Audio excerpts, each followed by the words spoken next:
किसी एक गांव में राजू मिट्टी के बर्तन बनाकर बेचा करता था। अरे नहीं, ये बर्तन तो गिरकर टूट जाएंगे। इससे अच्छा तो मैं स्टील के बर्तन ही खरीदूंगी। ग्राहक मिट्टी की बर्तनों की जगह स्टील के बर्तन खरीदना ज्यादा बेहतर समझते।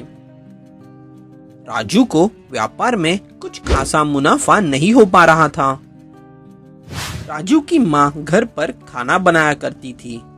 उसने देखा कि घर का कुकर थोड़ा टूट चुका है।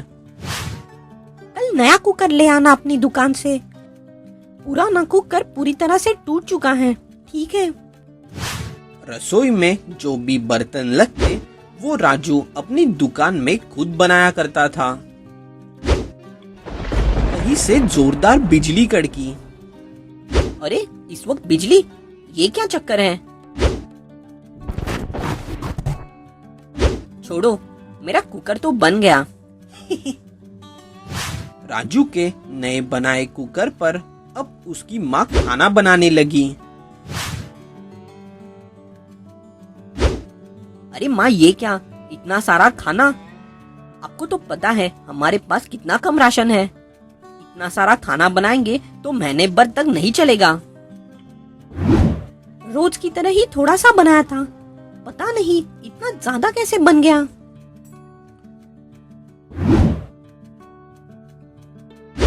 रोज इतना ही राशन इस्तेमाल करने के बाद भी राजू के घर पे आज ढेर सारा खाना बन गया। धीरे धीरे रोज खाना बनाने के बाद राजू और उसकी माँ के समझ में आ गया, ये कुकर कोई आम कुकर नहीं है। ये तो कोई जादुई कुकर है। ये थोड़े से राशन में भी ढेर सारा खाना बना देता है। अरे वाह, अब तो मैं रोज भरपेट खाना खा सकता हूँ। ढेर सारा खाना। वो दोनों भी समझ गए कि ये एक जादुई कुकर है जो कम राशन में ढेर सारा खाना बना रहा है। ढेर सारा खाना मिलने के बाद राजू भुक्कड़ के साथ आलसी भी बन गया। वो देर तक सोता और अपनी दुकान पर नहीं जाता। राजू के माँ को इस बात की बड़ी चिंता हो रही थी। वो मन ही मन कुछ सोचने लगी। दूसरे दिन राजू की माँ कुकर लेकर एक मंदिर आ गई। इस मंदिर में हर रविवार अमीर या गरीब किसी भी इंसान को खाना खिलाया जाता। आप इन्हें खाना खिलाकर बहुत अच्छा काम कर रहे हो बाबा। काश मेरे पास इतना पैसा होता कि मैं इन सारे लोगों को रोज खाना खिला सकता। राजू की माँ ने उस बूढ़े आदमी को कुकर दिया। ये कोई आम नहीं बल्कि जादुई कुकर है। इसकी मदद से कई लोगों की रोज भूख मिट जाएगी। रात को राजू घर आकर खाना खाने बैठ गया। अरे माँ, आज इतना कम खाना क्या हुआ? आपने जादुई कुकर में खाना नहीं बनाया क्या? नहीं, मैंने वो कुकर मंदिर के बूढ़े बाबा को दे दिया, जिसके इस्तेमाल से वो अब कहीं भूखों की भूख मिटा सकता है। बेटे क्या ऐसे ही दे दिया? हमारा क्या अब? मैं तो भूखा रह जाऊंगा। अन्नदान बड़ा दान है बेटे। इससे जो पुण्य मिलेगा उसका फायदा तुम्हें जरूर होगा। राजू नाराज था क्योंकि उसे आज कम खाना मिला। लेकिन उसकी माँ ने ये कुकर देकर कहीं भूखों की भूख मिटाई थी। ये बात राजू को जरा भी पसंद नहीं आई। लेकिन राजू की माँ का मानना था कि अगर वो किसी भूखे को खाना देने में मदद करेगा तो वो खुद भी कभी भूखा नहीं रहेगा। राजू को माँ की बात समझ नहीं आई, लेकिन उसे गुस्सा बहुत आया। अगले दिन राजू जब अपनी दुकान पर आया तो उसने देखा कि आसपास ग्राहकों की बहुत भीड़ लगी है। अरे, मुझे तुम्हारे मिट्टी के बर्तन दिखाना जरा। सुना है उसमें बड़ा स्वादिष्ट खाना बनता है। हाँ, हमारे गांव के भंडारे में कल हम खाना खाने गए थे। वाह, क्या खाना था, मजा आ गया। जब हमने खाना बनाने वाले बूढ़े से पूछा तो उसने कहा कि मिट्टी के बर्तन के कारण खाने का ये स्वाद बढ़ गया है। हम भी अब से मिट्टी के बर्तनों में ही खाना बनाया करेंगे। राजू के दुकान के बाहर इतनी भीड़ शायद पहली बार हुई थी। ये सारे लोग वो थे जो भंडारे का खाना पसंद करके आए थे। उस बूढ़े आदमी के कहे अनुसार ये खाना इसलिए स्वादिष्ट बन रहा था क्योंकि ये कुकर मिट्टी का था। इसलिए मिट्टी के बर्तन खरीदने के लिए अब ग्राहकों की भीड़ होने लगी। माँ की बात अब राजू के समझ में आने लगी। तब से राजू का व्यापार चल पड़ा। अब राजू के बने मिट्टी के बर्तन खरीदने आसपास के गांव से भी लोग आने लगे।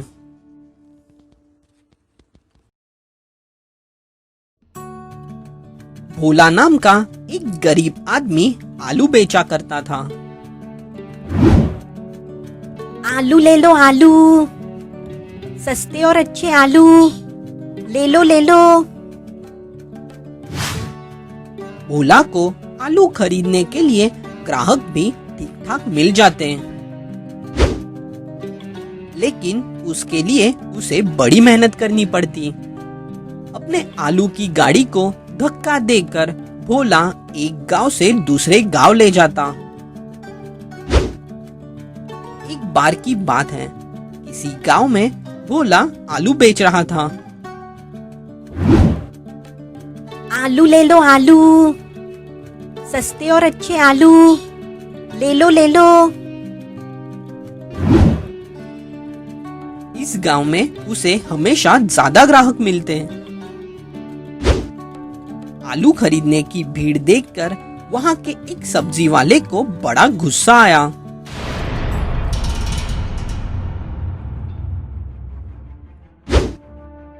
अरे ओ आलू वाले, यहाँ क्या काम है तेरा? आलू बेच रहा हूँ मालिक, और कुछ नहीं। मेरे सारे ग्राहक चोरी कर लिए तूने। मैं क्या अब यहाँ मक्खियाँ मारूं? बोल। मालिक, आप बहुत ऊंची कीमत पर बेचते होगे। ग्राहकों की लूट करके ज्यादा मुनाफा कमाना ठीक बात नहीं। अच्छा, तू छोटा आदमी, तू मुझे सिखाएगा मुझे क्या किस दाम में बेचना है? तू यहाँ कल से मत आ, फिर सब मुझसे ही मजबूरन खरीदेंगे ऊंचे दाम पर। नहीं नहीं, मैं ऐसा नहीं करने वाला। भोला की इस बात से उस सब्जी वाले को बहुत गुस्सा आ गया।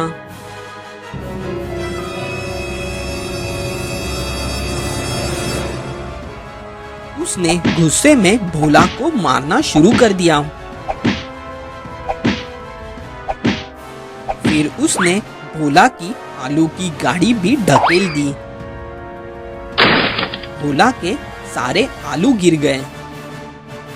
ऊपर से उसे मार भी बहुत पड़ी। शाम को भोला बड़ा उदास होकर कहीं रास्ते के किनारे खड़ा था। हे भगवान, मेरे साथ ऐसा क्यों हुआ? मैंने तो कुछ गलत नहीं किया। अब मेरे पास बेचने के लिए कुछ नहीं है। इस खाली हाथ गाड़ी का मैं करूं भी क्या? भोला अपने इसी सोच में था कि तभी रोड के बाजू में एक गाड़ी आकर टकराई। उसके अंदर एक आदमी था जो कि बड़ा जख्मी हो चुका था। उस जख्मी आदमी की हालत देखकर भोला उसके पास आया। अरे ये क्या? कोई जख्मी है, कोई बचा लो इसे, कोई रोको गाड़ी, इसे अस्पताल ले जाओ। अरे ये क्या? उस हादसे की जगह कोई भी गाड़ी रुकने को तैयार नहीं थी। तभी भोला की नजर उसके खाली हाथ गाड़ी पर गई। भोला उस जख्मी आदमी को अपने हाथ गाड़ी पे सुलाकर जल्दी से अस्पताल ले जाने लगा। कुछ ही देर में भोला आखिर अस्पताल पहुंच गया। कुछ घंटे इलाज के बाद उस आदमी को होश भी आ गया। उसके सर पर चोट लगी थी। अब कैसा महसूस हो रहा है तुम्हें? ठीक लग रहा है डॉक्टर? वो तो अच्छा है, ये आदमी तुम्हें सही वक्त ले आया। शुक्रिया, तुमने मेरी जान बचाई इसलिए। शुक्रिया किस बात का? वो तो अच्छा हुआ कि आज मेरी हाथ गाड़ी खाली थी। वो दरअसल क्या हुआ? भोला ने सारी कहानी उस आदमी को बता दी। उस गांव में सारे दुकान वालों ने लूटी मचा के रखी है। मैं भी उसी गांव में रहता हूँ। तुम एक काम करना, कल से वही अपनी दुकान लगा लेना। मेरी वहाँ कहीं दुकानें खाली है। नहीं नहीं सेठ, मुझे इसकी जरूरत नहीं, मैं अपना गुजारा कर लूंगा।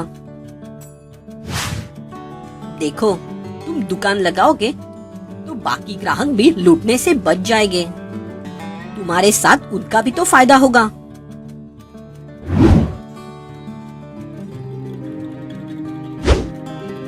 तब से भोला उसी गांव में सब्जियां बेचने का काम करने लगा। सस्ते दाम के कारण उसकी दुकान पर भीड़ भी बढ़ने लगी। अपनी ईमानदारी और मददगार स्वभाव के कारण भोला को आखिर सफलता मिल गई।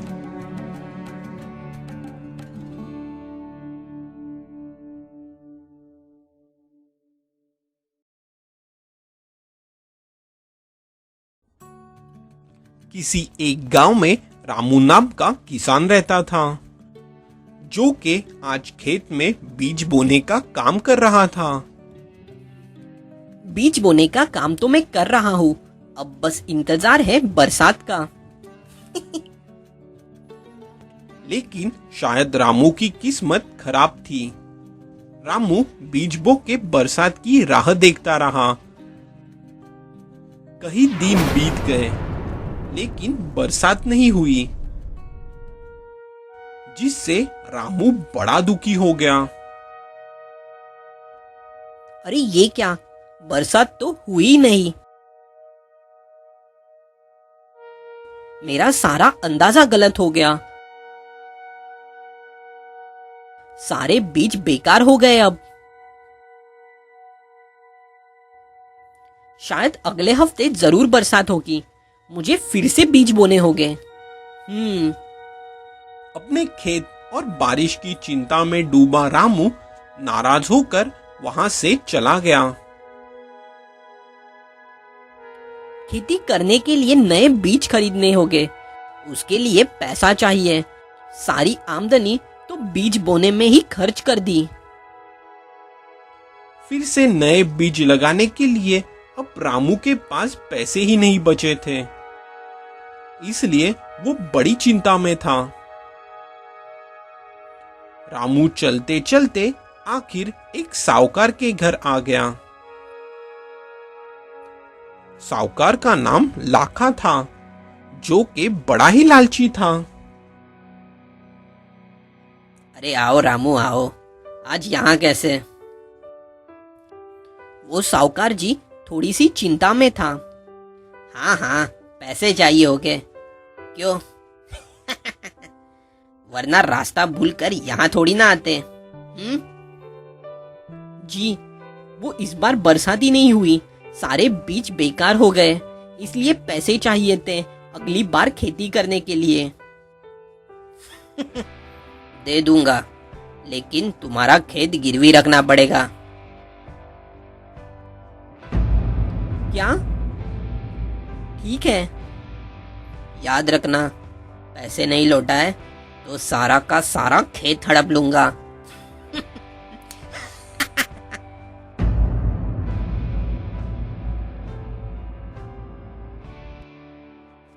लालची लाखा जानता था रामू को उधारी के पैसे चाहिए। पैसे मिले बगैर वो खेती नहीं कर सकता। उसकी मजबूरी में उसे उधार के पैसे देकर वो उसकी खेती की जमीन गिरवी रखना चाहता था। लेकिन लाखा का असली इरादा तो रामू की पूरी जमीन हड़पने का था।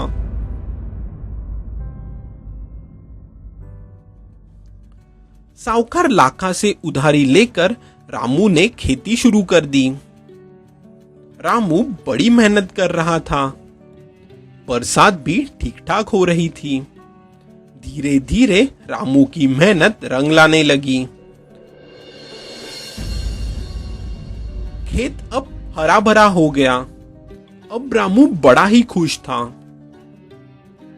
वाह, फसल अब बड़ी हो चुकी है। कुछ ही दिनों में फसल काट कर बाजार में बेच दूंगा। मुनाफे के पैसों से सबसे पहले साहूकार के पास का गिरवी खेत छुड़ा लूंगा। लेकिन लालची साहूकार की रामू के छोटे से खेत पर भी नजर थी।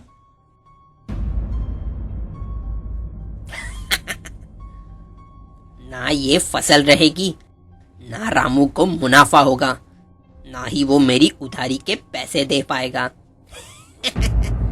फिर ये छोटा सा जमीन का टुकड़ा भी मेरा।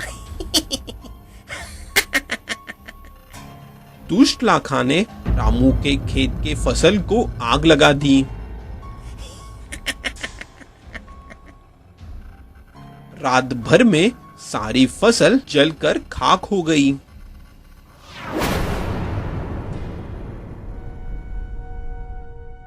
इस खबर का पता चलने पर रामू खेत में दौड़ा चला आया। वो बड़ा ही डर चुका था। अरे ये क्या हो गया? सारा खेत, सारी मेहनत, सब बर्बाद।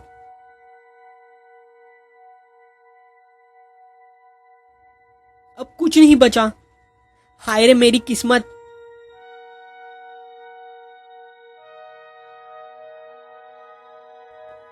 अरे रे, बुरा हुआ रामू, तुम्हारा खेत तो जल गया। लेकिन तुम्हें पता है, इससे भी बुरा होने वाला है अब तुम्हारे साथ। याद है ना, तुम पैसे नहीं दे पाए तो ये सारा का सारा खेत मेरा। नहीं, ऐसा मत करो, मैं बर्बाद हो जाऊंगा साहूकार जी। नहीं। रामू को जमीन हड़पने की धमकी देकर अब लाखा वहां से चला गया और रामू फिर से अपने गम में डूब गया। दिन की रात हो गई। रामू अब तक निराश ही था। क्या करता, उसे और कोई रास्ता जो नजर नहीं आ रहा था। खेत नहीं तो करूंगा क्या? जो कुछ थोड़े बहुत पैसे मिलते थे वो भी नहीं रहेंगे। अब कोई रास्ता नहीं है।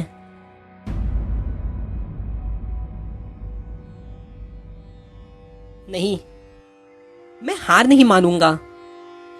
खेत गया है ना, घर तो नहीं।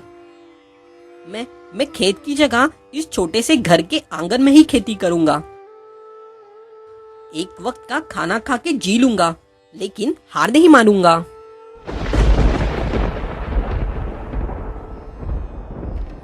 दूसरे दिन सवेरे सवेरे रामू काम पे लग गया।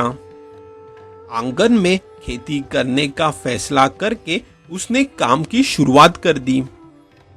पता नहीं इतने से जमीन में वो क्या उगाता और क्या कमाता, लेकिन उसने हार नहीं मानी। वो जमीन खेती लायक बनाने के लिए उस जमीन की खुदाई करने लगा। कहीं देर तक काम करने के बाद कुछ ऐसा हुआ जिसका उसे अंदाजा भी नहीं था। अरे ये क्या? उसे उसके आंगन में जमीन के अंदर ही एक सोने से भरी थैली मिली, जिसमें ढेर सारा सोना था। ये इतना सारा सोना? इतनी सालों से यही था और मुझे पता तक नहीं। अरे वाह! घर जाकर जब उसने सोने की थैली को ध्यान से देखा तो उसे उस पर उसके दादाजी का नाम मिला। अरे ये क्या, इस पे तो मेरे दादाजी का नाम है, यानी ये हमारा खानदानी खजाना है।